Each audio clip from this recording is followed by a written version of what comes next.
We now shift our focus eastwards, where in Ukraine's fight for survival, one region stands at the heart of both history and strategy, and that is Donetsk.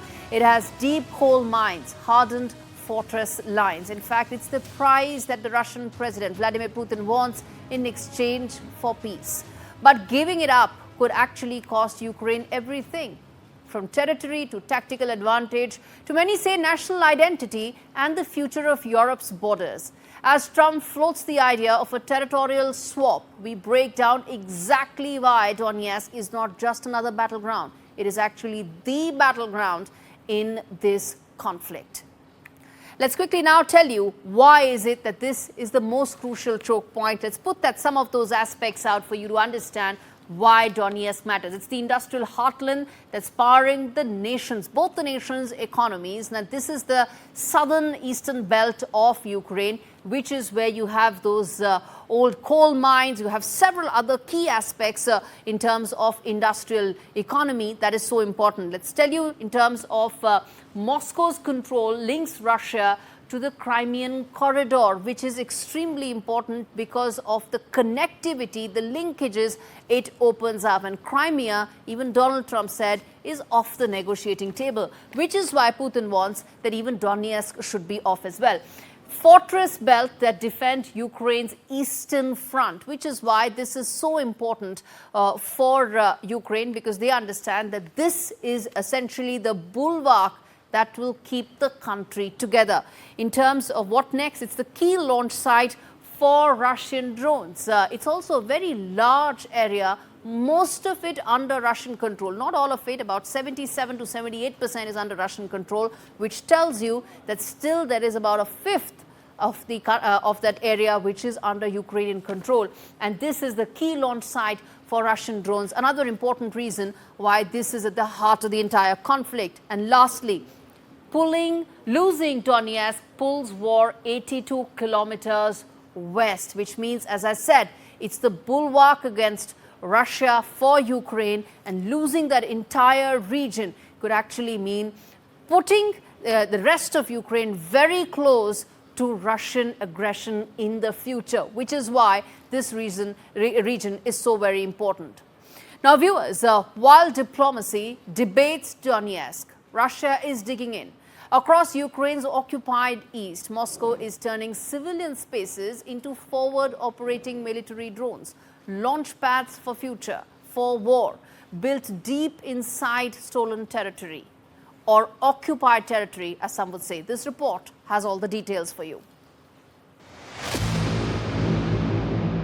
Donetsk, once a coal-rich symbol of industrial might, is now ground zero in Russia's military makeover of occupied Ukraine.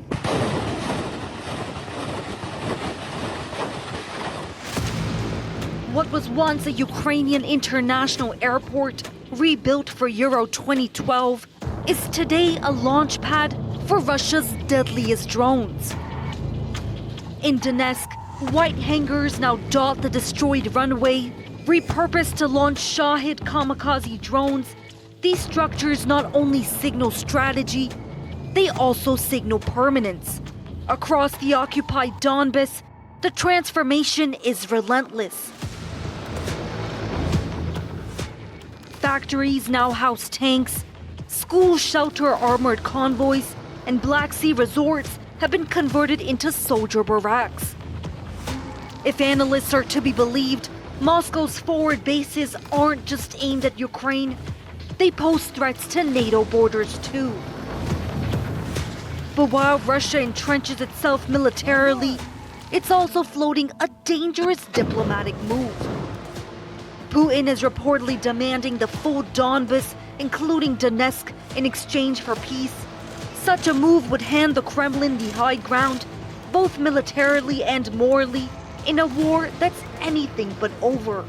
And as the world watches, Donetsk remains the ever-narrowing choke point where peace, war, egos, and power, they all collide.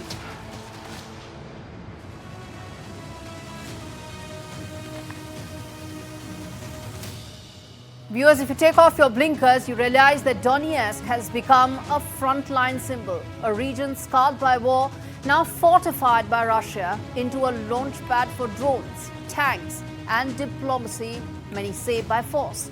Putin now wants the entire Donbas region, and that includes Donetsk as well, in exchange for peace.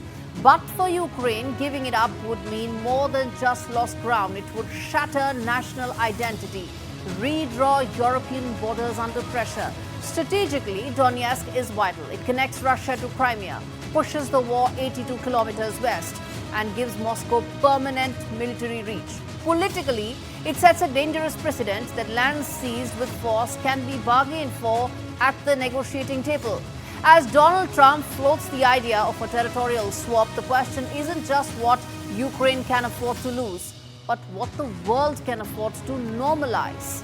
Donetsk isn't just a battlefield, it's the test case for whether 21st century borders are still defined by law, or are they now increasingly being defined by firepower. Viewers, Ukraine has made a new cruise missile, and that is capable of carrying a 1,000-kilo warhead with a range of 1,800 miles. Yes, this war isn't over, because we are now going to talk about the Ukrainian firepower. Officials in Ukraine have said that serial production of the missile that's dubbed the Flamingo have begun. This special report tells you what you need to know as far as this mega missile is concerned and how big a dent this will actually mean for the Russian military momentum on battlefield. A missile carrying over 1,000-kilo warhead zooms off into the sky, trading invincibility for sheer volume and beginning a new chapter in Ukraine's defense against Russia. Ukraine has begun serial production of the Flamingo, a groundbreaking long-range cruise missile capable of carrying a 1,000-kilogram warhead up to 3,000 kilometers into Russian territory. According to release specifications, the Flamingo is a massive 6-ton subsonic cruise missile sporting a fixed 6-meter wingspan, reaching speeds up to 950 kilometers per hour and staying in flight for over 4 hours. But what really sets it apart is the payload, a 1,000-kilogram warhead, nearly twice the destructive power of the 450-kilo Tomahawk missile.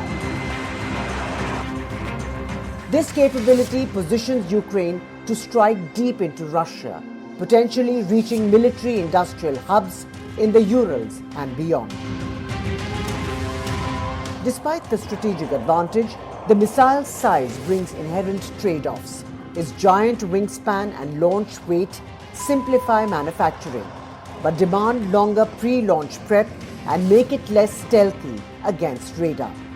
Nonetheless, Ukrainian developers are betting that deep forward corridors into Russian airspace can be exploited before high-end defenses can react. The emergence of the Flamingo missile marks a bold leap in Ukraine's defense technology, potentially redrawing the strategic landscape. With Vishal Vivek, Bureau Report, NDTV World. Well, viewers, with that, we wrap things up on this edition of Fault Lines. We come back next week with yet another conflict, yet another military battle with its nuances and its impact for you to decode the world's fault lines better. Thank you so much for watching this edition.